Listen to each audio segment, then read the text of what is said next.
So ayun mga partner, another day, another video man din mga partner for today's video mga partner. So ito yung update sa ating mga chicks noon na magti 3 months. So magti 3 months sa mga ito, yung mga brown, yung D102, yung tawag po dyan mga partner, D102.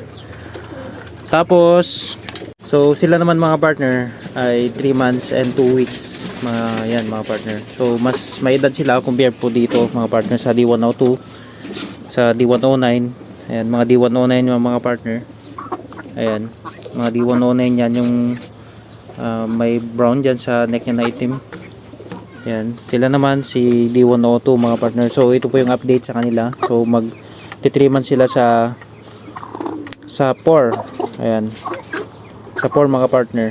Mag 3 months sila sa 4. So sana magamit na rin po natin mga yan. Kasi ang target kasi natin sa kanila, lalo yung Rhode Island Whites.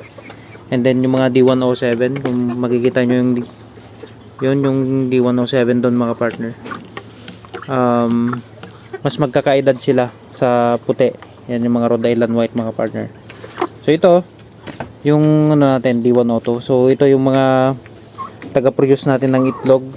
Yung pagkain na itlog mga partner. So yung mga puti naman po dyan mga partner, sila yung gagamitin natin sa pag-produce naman ng mga sisiw mga partner yan, Rhode Island Whites.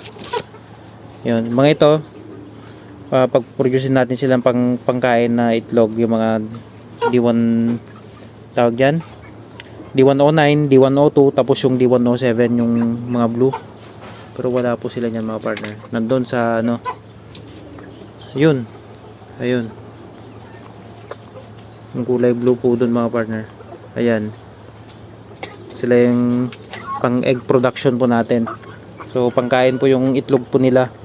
Ang gagamitin lang po natin pang produce ng sisiw yan, yung Rhode Island Whites, kasi sila po yung pure breed mga partner. So yan po yung update sa kanila. Medyo malalaki na rin po sila.